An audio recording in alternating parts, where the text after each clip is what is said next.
ukweli bila kuficha.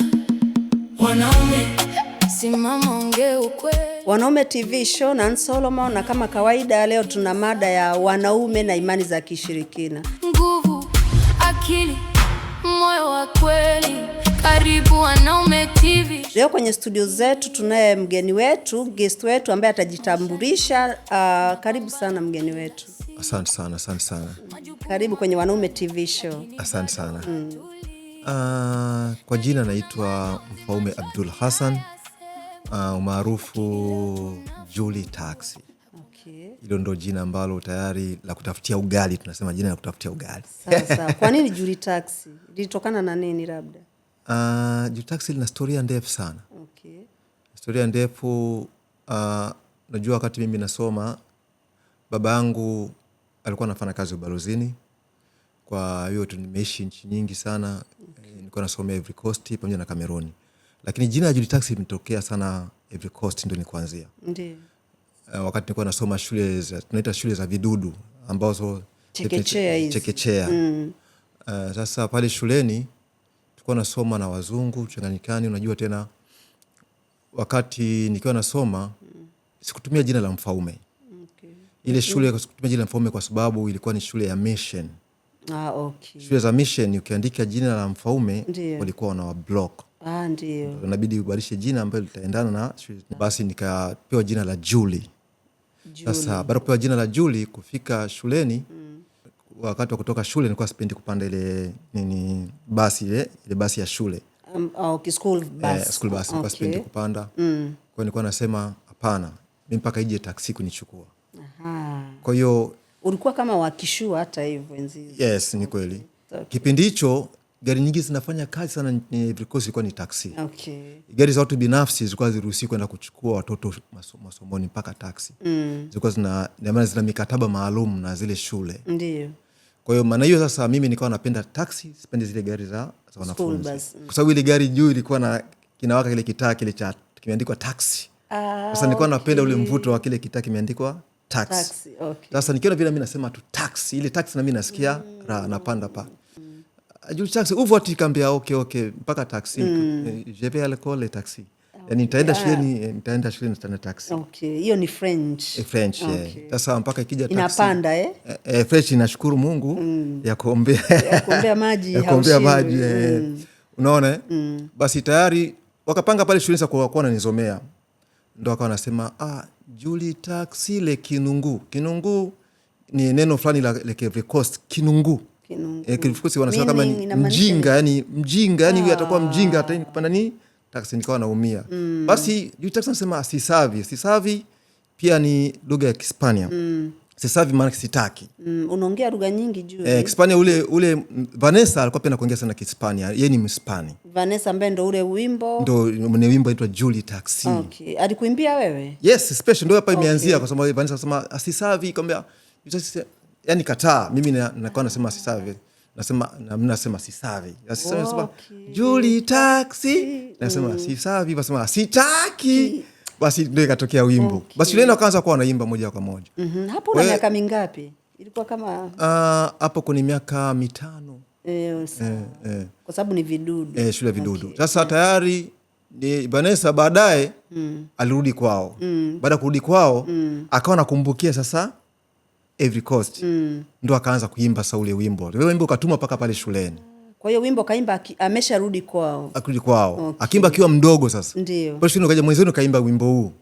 Wewe Julie Taxi wamekuimbia wewe, basi wanafunzi wote pale wakawa ikawa ni kumbukumbu. So ukawa famous pale shuleni. Nikawa famous na wimbo kwa Vanessa kwa wamemtoa moja kwa moja. Kwa hiyo from bullying ile kukuita mjinga upataki kupanda ikageuka ikawa wimbo. Okay. Kwa hiyo baadaye tuendelea, baba alikuwa anasiana sana babake na Vanessa Paradise. Okay. Kwa sababu utotoni ile basi yeye anampenda Julie hivi. Basi ikawa masuala yakawa ni mengi sana, baadaye ndo tukarudi nyumbani Tanzania. Okay. Tukarudi nyumbani Tanzania. Nilipoendelea kukua sasa, nilipokuja kwa mtu mzima nikasema nitaendelea kutumia jina hili. Basi nikaendelea kutumia sasa kwenye sanaa. Wow, okay. Na ile nyimbo pia baadaye nikuja nayo nikawa niko nayo mpaka ukubwani. Mtangazaji kabla hajawa mtangazaji mheshimiwa sasa hivi ni mkuu wa wilaya. Sababu naongea kitu ambacho tayari watu wajue kama kina ukweli. Sasa ajawa mtangazaji anaitwa Gordon Gondwe. Double G. Okay. Mimi ndo nilimpa picha Vanessa Paradise. Tuko shuleni, nikampa na hii nyimbo zile kanda za hivi. Acha CD zijaingia zile tape, unazungusha na kalamu. Unaweka peni unazungusha. Ndio. Kitambo sana. Nikampa kaambia chukua hii kama zawadi. Wow, mheshimiwa alipo kama anatusikia hata confirm kwamba akawa anaipenda sana. Umeelewa vizuri, nikamwambia hii nyimbo ndo baadaye Tanzania wakawa wanapiga Radio Tanzania, wakawa wanapigwa, nikagundua hii nyimbo kama nyumbani pia imefika. Sikutegemea kama inaweza kufika nyumbani.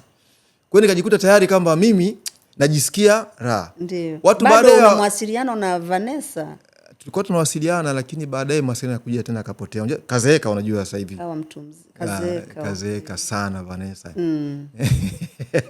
Nijua bado mnawasiliana na labda hata mna mpango wa kutoa nyimbo nyingine sasa, maana imeshakuwa miaka 7 iliyopita tulikuwa tunawasiliana. Okay. Lakini sasa hivi tuwasiliane tena. Okay. Unaona, na tulikuwa tuwasiliane kwa sababu ya vitu vingi pale katikati vilikuja vikaingia. Mimi baada ya kuwa mtu mzima, nikaja pia nikaishi na mzungu mwingine kama mpenzi. Okay, Mwanza huko. Okay. Kama mpenzi, baadaye mzungu akaenda nje. Kwa ikawa iko hivyo. Okay. Sasa mimi nikurudi nyumbani katika utoto, unajua utotoni mimi niliugua sana. Labda niseme kitu kwamba niliugua sana utotoni. Utotoni mimi niliugua sana. Baada ya kuugua sana nikaja nikatibiwa. Nikapona, nikaendelea na masomo yangu.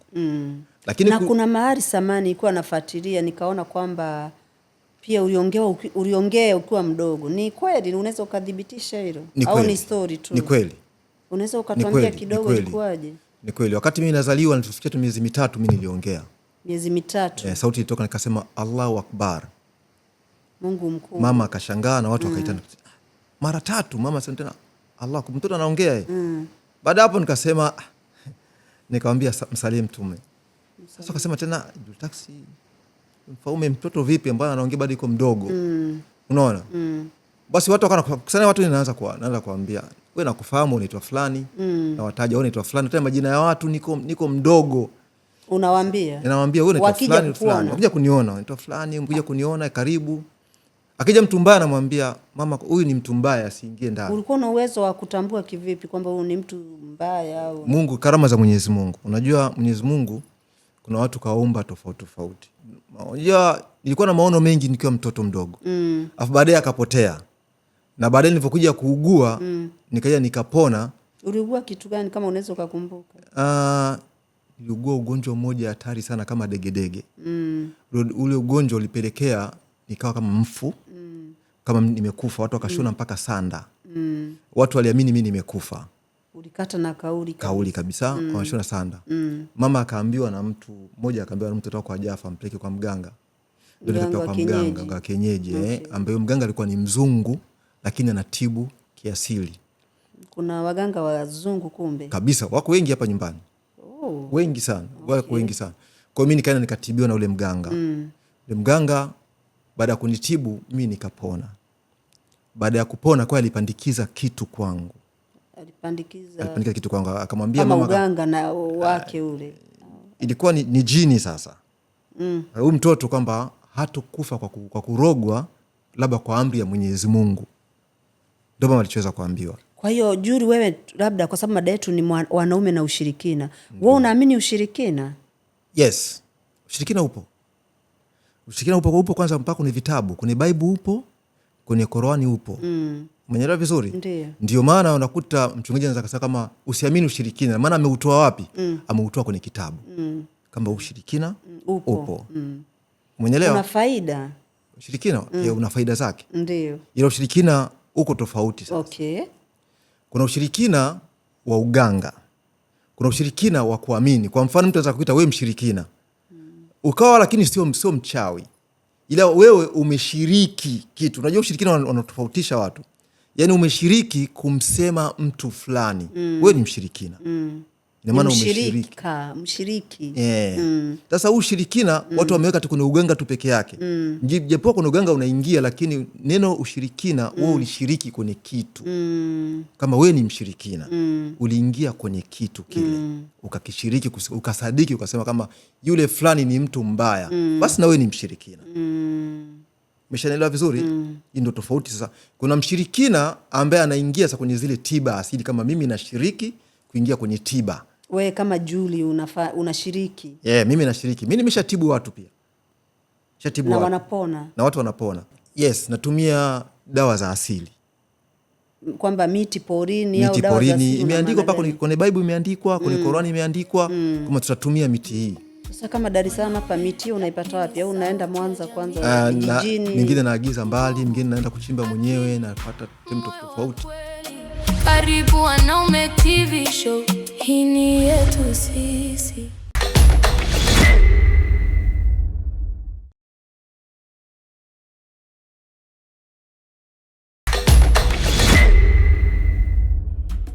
Nguvu, akili, moyo wa kweli.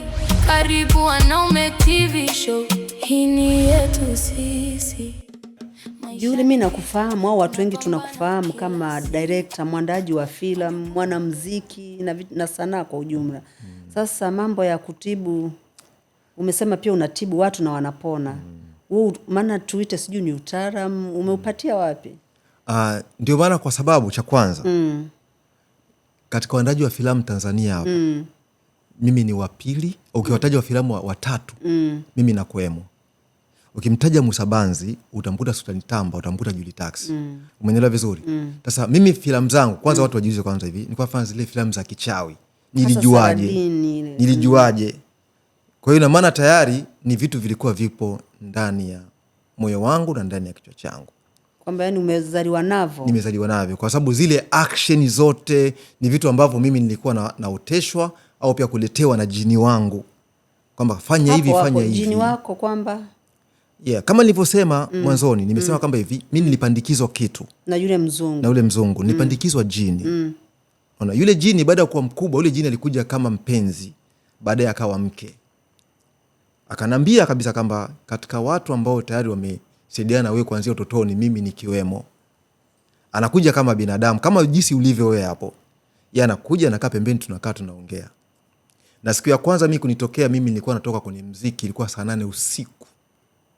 Natoka ku dance. Unajua zamani mimi napiga za break dance sana, nacheza sana break dance. Dance niko njiani peke yangu hivi, nyuma nikaitwa na mtu bwana, akanambia, "Samahani kaka, naomba unisindikize mahali fulani." Saa 8 usiku. Saa 8 usiku. Nikamwambia wakati mimi naenda nyumbani, akasema, "Naomba unisindikize." Alikuwa ni mwanamke. Mwanamke. Alikuwa na muonekano gani labda? Ni muonekano mzuri tu wa kawaida. Basi nitakusindikiza. Nafika mbele, ndo anaanza kunambia, "Ninakufahamu sana Julie." Nikamwambia, "Kivipi kuanzia utotoni?" "Utotoni unanifahamu kivipi?" Asema Akaanza kunambia makuzi yangu yote. Nikamwambia, "Basi unanifahamu. Utakuwa ndugu yangu au nani?" Akasema, "Hapana. Mimi nakuja kama mke wako au kama mpenzi wako, kama mchumba wako. Na huku nakunisindikiza." Majini huwa wanaonekana Julie? Yes. Yes. Kuna majini zaidi ya 2000. Zaidi ya 2000. Nitawaelezea vizuri. Kwa hiyo nikamsindikiza. Wakati namsindikiza, wakati ananiambia, nikaogopa. Akanambia, "Kama mke wangu tena?" "Yes." "Kivipi?" Akanambia, "Mimi ni binadamu kama binadamu wengine, lakini pia unaweza kuniita kama sio binadamu kama binadamu wengine, na usiogopi." Na wala hutoniogopa kwa sababu tayari utanizoea, nizoea. Nikamwambia, "Kivipi?" Akasema, "Mimi ni mke wako, ila nisindikize." Nilipofika karibia na kwao, akanambia, "Pale sio nyumbani, ila nikaribia na nyumbani. Ipo siku nitakupeleka nyumbani. Tuishie hapa kuanzia leo." Ulikuwa wapi by then? Ulikuwa Mwanza? Kipindisho Mwanza. Okay. Basi nikaachana naye. Mimi nilivyorudi sasa, kwa karama za Mwenyezi Mungu, sikupata uoga wowote. Unajua jini anapokuwa amekufuata kama ana lengo na wewe zuri, hautokuwa muoga kabisa siku hiyo. Kuna kitu anaacha ndani yako kama ujasiri. Kwa nirudi nyumbani kwa naanza kufikiria yale maneno yake. Fika nyumbani nilivyolala, kuamka asubuhi nikajiona tu mwepesi, alafu akili inakuja nyingine. Basi kesho yake kumbe ilikuwa siku ya Ijumaa. Unaona, akaniongoza nikaenda kusali. Nilipotoka kusali naingia nyumbani, akaja nyumbani. Kakaa pembeni, ndio tukaanza kuongea. Watu wengine wanamuona mama. Pia kwanza watu hawakumuona. Ni wewe ila siku ya 3 ndio watu walimuona. Nilimtambulisha kwa familia yangu, lakini sikumtambulisha kama jini, kama mchumba anakuja kuwa mke. Kwa hiyo nyumbani walimuona ni binadamu, lakini wewe ndo unayejua isiri. Mimi ndo najua sasa. Kwa niliishi vile nyumbani wakawa namuona kwa namuona. Kwanza were you comfortable? Ulikuwa na amani, ulikuwa umeridhia na Yes. Naendelea kusema tena. Ukimwona mtu anakuambia ameishi na jini anaogopa. Basi huyo hakuwa na jini. Jini akishakukubali anatengeneza na wewe usiwi muoga. Sijui kama utakuwa umenielewa vizuri. Labda nitakuelewa. Yaani jini akishakupenda akawa na wewe akutengenezei uoga. Yaani wewe unaanza kutoa hofu. Unaanza kumwona ni wa kawaida. Ila unajua kama huyu sio binadamu kawaida, unatoka hofu. Kwa mimi nilikuwa natoka hofu, unaishi wala uogopi chochote. Ila kwenye filamu tunatengeneza kama mtu anaanza kuogopa, lakini jini hutomuogopa tena.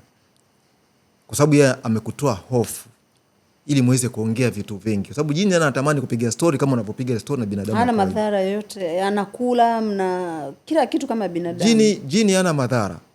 Kuna tofauti gani kati ya jini, pepo, shetani? Okay. Wana tofauti kubwa sana. Tofauti nyingi. Unaona si binadamu.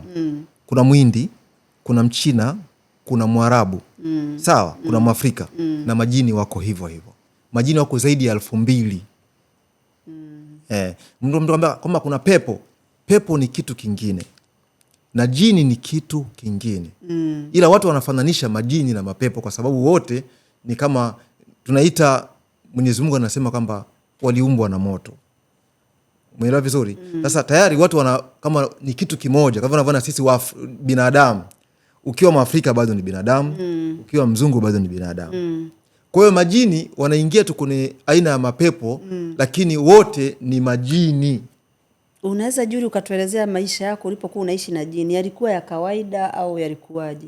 Okay. Na kuna vitu alikuwa anakusaidia pia au ilikuwa tu ni mke wa kawaida? Wakati naishi na jini kama mke, unajua, kama mke unamaanisha pia mlikuwa mnashiriki? Tunashiriki mambo ya kitu zima yale. Kabisa, sababu unajua tumeoana namna gani? Tunaoana yeye yupo kwao. Kwao wapi? Yes. Ina maana kwao ujinini. Yeye anaweza kuja kwangu akakaa mwezi au wiki 2, lakini akiwa ni mke, na anaweza kwenda kwao kutembea nikakata wiki nikarudi. Ulishawahi kwenda kwao? Yes, nimeshaenda. Nimeshazaa naye. Ulizaa naye? Zaa naye mtoto. Nishaenda mpaka kwao. Kwao ndugu zake ni kina nani? Kwa watu ambao wanafahamu mji wa Kigoma. Ukiwa unatoka Kigoma kama unataka kwenda Burundi kwa njia ya boti, kuna jiwe lipo katikati ya maji. Hilo jiwe lijazama, linaitwa Nonda. Ile jiwe watu wa Kigoma wengi wanalifahamu. Nitamuuliza ndugu yetu Rine. Yes, hilo jiwe ukikata tu kona, unaweza kuta ile jiwe mara imeandikwa shuka nyeupe, mara imeandikwa shuka nyekundu, kuna ile jiwe. Ukiona ile jiwe hilo ndio unaweza kaza. Mimi nilikuwa nazama kwenye. Ukifika pale nazama kwenye maji afu naenda. Unaenda huko. Kwa maana mimi nilikuwa ninaondoka hapa na boti. Nikishakuwa na boti pale katikati wananishusha. Wakishanishusha, "Ujue unashukaje hapa?" Mimi nashuka, mimi nafika nashuka. Na watu wanabaki wanashangaa. Kwamba huyu hapa anaenda kufanya nini? Anaenda kufanya nini? Ghafla unadisappear chini. Nikishazama kule basi ndio napita chini ya lile jiwe mpaka unakwenda chini. Ndio kuna makazi sasa. Sasa Juli umezama chini, unaenda ukweni. Ukweni ambako ni ujinini. Ulikofika wakwe wako vipi? Na hiyo harusi au sherehe ya ndoa mlifanyaje? Yes. Mlialika kina nani pia? Mara ya kwanza alinipeleka, mara ya pili nilikuwa nakwenda mimi mwenyewe. Wakati ananipeleka tulivyokwenda kule nilipokelewa vizuri sana. Vigeregere nini? Siku ya kwanza nikashindwa kula. Kwa ajili ya furaha. Niliingia tu kwenye furaha nikashindwa kula. Wao wakajua mimi tayari nimechukia. Wakasema ulikuwa na furaha? Nilikuwa na furaha. Wako vipi hao wako samani?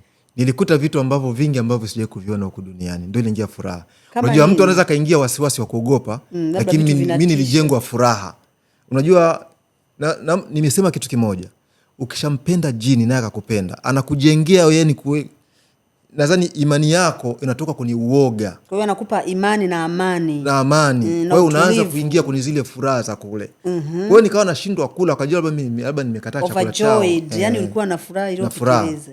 Wakataka sasa wanirudishe, nikamwambia hapana, mimi nimependa makazi ya huku. Makazi yako vipi huko chini? Ni makazi mazuri sana. Huwezi ukaelezea kirahisi. Wanakula nini chakula chao? Kula wanakula chakula ambacho unaweza kuhisi kama chakula kama cha huku. lakini kumbe wao wanakutengeneza imani uone chakula kama cha huku, kama wao wanakula chakula cha huku. Yani imagine wao wana akili sana. Wanakutengeneza imani uone chakula kama cha huku. Mnaweza mshanielewa vizuri. Kumbe wao tayari wana vyakula vyao ili usishindwe kula. Ukimwona mtu ameshindwa kula ujinini, basi chakula chao original sasa wanamuonesha. Wewe unakula chakula ambacho ili uweze kula. Wewe uliona unakula wali kabisa, tena pilau nzuri sana. Pilau nzuri sana unafika unakula.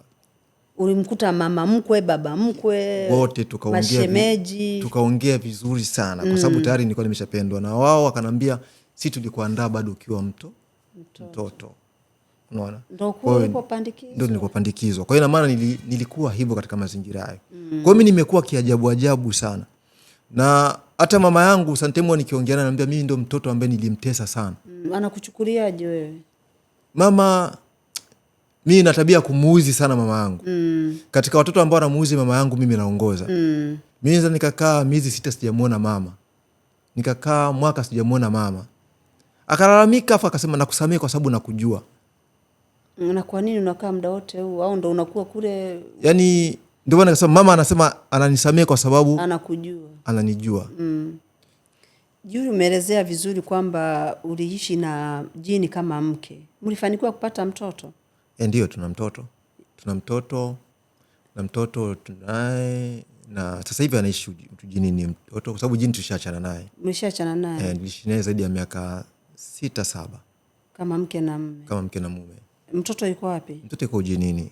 Wewe unamuona? Kipindi cha sasa sijamuona, zaidi ya miaka 10 sasa hivi sijaona naye na mtoto. Mamake baada ya kutengana na jini, lakini mama yake pia sasa hivi ameanza kunirudia. Mlitengana kwa nini na sasa hivi mnarudiana tena? Masharti. Ilifika mahali tulishindana kwenye masharti. Kwa sababu mimi baada nilioa binadamu tena wa kawaida, nikuja nikaoa mwanamke wa Kihindi kabla ya kuachana na jini. Baada ya kuachana na jini, baada ya kuoa yule mwanamke wa Kihindi. Wakati nilikuwa na mwanamke wa Kihindi, kuna vitu mimi nilikuwa nakosea. Sasa kupenda mimi nikosee yule jini. Sasa ndo hapo tulianza kushindana naye. Kila mtu amechukua akawa ameshika njia yake. Lakini kuna vitu ambavyo aliendelea kuwa ananisaidia taratibu. Kwenye kazi zako hizi za sanaa, movies na kila kitu, ana play part gani? Ana msaada wowote? Yes, mkubwa sana. Msaada mkubwa nikiwa namaanisha kwamba tayari wakati nafanya filamu zangu, mfano ukiwa na filamu ya Saladin, ina mambo mengi sana kijini. Vitu vingi nilikuwa napata kupitia yeye na kupitia script anaandika yeye. Script anaandika mimi. Ila yale matukio ya ajabu yale ya kutisha sana. Ni tayari nilikuwa nayapata mbinu nyingi kutoka kwake. Sababu baadaye ni vitu vingi vikuja vikakaa kichwani kwangu. Nikawa mtu mwingine. Unajua nikawa nashika elimu nyingine tayari. Hapo Juli, kwenye kazi zako unatumia ushirikina na unaamini pia au wasanii wengine wanatumia ushirikina kwenye kazi zao. Kuna tofauti gani ya anayetumia ushirikina kwenye kazi zake na asiyetumia?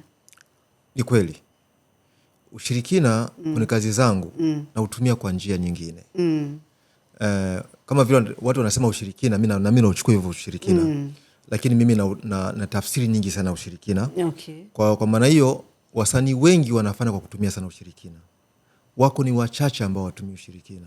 Wana utofauti wote kwenye kazi zao kwamba huyu anatumia, huyu hatumii. Ukiwaangalia kuna utofauti wote kwenye kazi zao, utendaji, mafanikio. Yes. Ushirikina uko hivi. Kuna mtu kwa mfano mimi nilikuwa natumia kwenye picha zangu.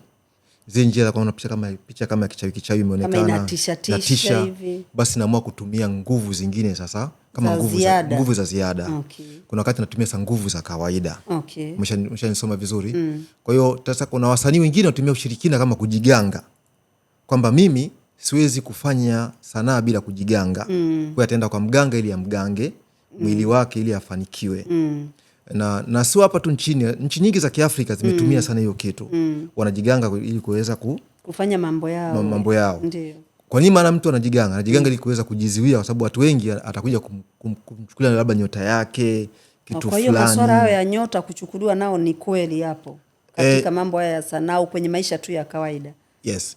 Nyota mtu anasema anachukua nyota. Lakini kwa utaalamu mimi najua mimi wa kitaalamu. Hakuna mtu anachukua nyota ya mtu ila anaipumbaza nyota ya mtu ili isiamke, isifanye kazi vizuri. Yani kuipooza. Lakini uwezo kuichukua nyota ya mtu hana uwezo. Wala hakuna mganga anaweza akachukua nyota ya mtu. Ila anaweza tu akaipooza, akaizima. Okay. Yani ikawa kama vile haina nguvu. Ulishai kuzima nyota ya mtu? Mimi kutumia utaalamu nimewasaidia watu kwa sababu wao kukuza nyota zao. Sio kuzima. Kuziinua kama nyota.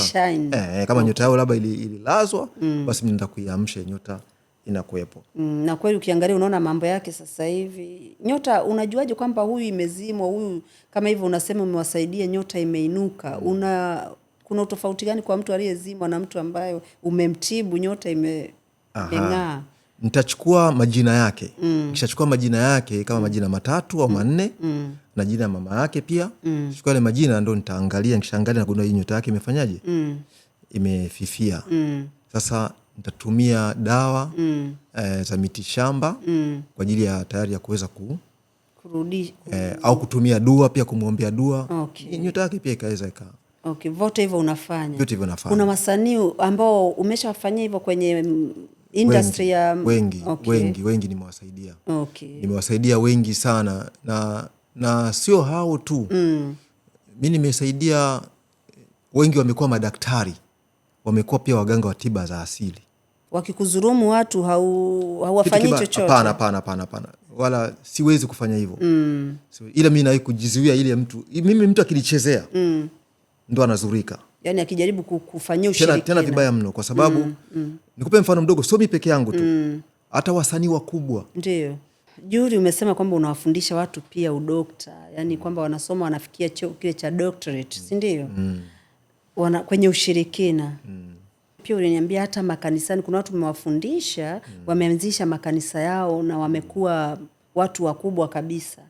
Ni kweli. Ni kweli kabisa. Kuna watu mimi nimewafungulia njia. Okay.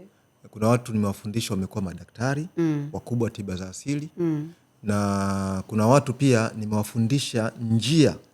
Kama unataka kufungua labda kanisa hivi, unataka kuonekana labda ni mtu wa mzito, njia ni hii. Kwa hiyo unataka kutuambia kwamba kwenye makanisa pia kuna ushirikina? Hatuiti ushirikina. Hapana. Unamuonesha njia ya nguvu. Mimi siwezi kuita ushirikina. Namuonesha njia ya nguvu. Ingawa watu wanaweza wakasema ni ushirikina. Njia ya nguvu. Inategemea kila mtu anaidefine vipi. Lakini cha kwanza awe na imani kwanza ya Mwenyezi Mungu. Kama kile anachokifanya ipo sahihi. Kwamba unajua unapomwita mshirikina sio kama mtu asali. Watu wanasali. Mchawi anasali. Kwamba jambo lake lifanikiwe. Mchawi anaingia kanisani kabisa, uomba. Na mchawi anaingia msikitini kabisa, uomba. Lakini usiku anaweza kawa anaruka. Unajua kwa nini uchawi umekuja? Uchawi upo kwenye vitabu. Mwenyezi Mungu ule uchawi kauweka watu wautumie kwa mabaya na mazuri. Ukiutumia vibaya unaingia motoni. Ukiutumia vizuri unakwenda nao.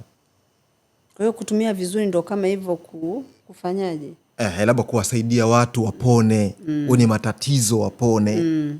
Julie, wewe kuna watu ulishawahi kumponya, labda alikuwa anaumwa kabisa ukamponya? Wengi nimewaponya. Wengi nimewaponya. Na anakuja mtu anapona na nishukuru kwa Mwenyezi Mungu. Ina maana hapo ananiombea dua kwa nani? Kwa Mwenyezi Mungu. Mnaelewa vizuri?